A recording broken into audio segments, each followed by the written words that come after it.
फुलेरा दूज फाल्गुन शुक्ल द्वितीया को मनाया जाता है, जो राधा कृष्ण के दिव्य विवाह से जुड़ा है। ये दिन अबुझ मुहूर्त होता है, जहाँ विवाह के लिए ज्योतिषीय गणना की जरूरत नहीं पड़ती। जहाँ पर श्री राधा कृष्ण का विवाह हुआ था, वो जगह आज भी मौजूद है। तो चलिए पूरी कहानी जानते हैं कि उनका विवाह कैसे हुआ, उनका विवाह किसने करवाया। फुलेरा दूज पर राधा कृष्ण का विवाह वृंदावन के भांडीर वन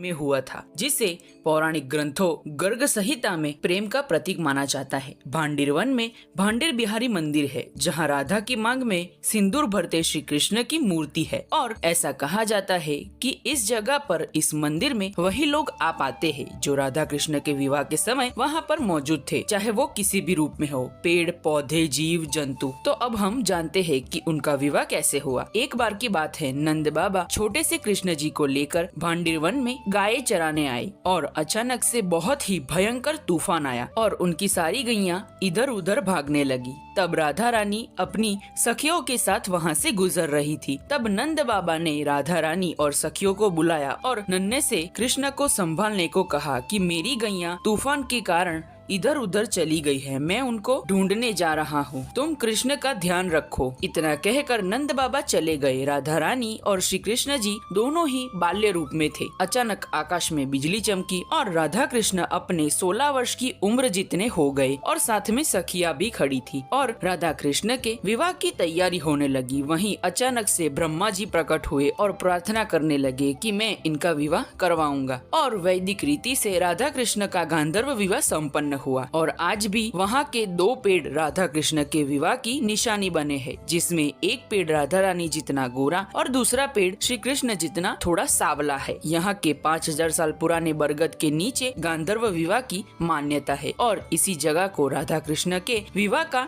मंडप बताया जाता है। इसी जगह पर 5000 साल पहले राधा कृष्ण के फेरे हुए थे, इसी पेड़ के नीचे, इसी जगह पर। और इस दिन को फुलेरा दूज कहा जाता है। होली से पहले ब्रज में इसे फूलों की होली की शुरुआत माना जाता है। वृंदावन, बरसाना और नंदगांव, इन स्थलों पर मंदिरों में फूलों से सजी झांकियां निकलती है। कई जगह पर राधा कृष्ण का प्रतीकात्मक विवाह भी करवाया जाता है। फुलेरा दूज ही ब्रज में होली के मुख्य उत्सव की शुरुआत का प्रतीक है। इस दिन की पूजा में राधा कृष्ण को पीले वस्त्र, फूलों की माला और सफेद रंग का भोग यानी मिश्री का भोग चढ़ाया जाता है, जिससे वैवाहिक जीवन में प्रेम और मधुरता बनी रहती है। तो ये थी फुलेरा दूज की पौराणिक कथा। वीडियो पसंद आई तो कमेंट में राधे राधे जरूर लिखिए और आप सभी को मेरी तरफ से हैप्पी फुलेरा दूज।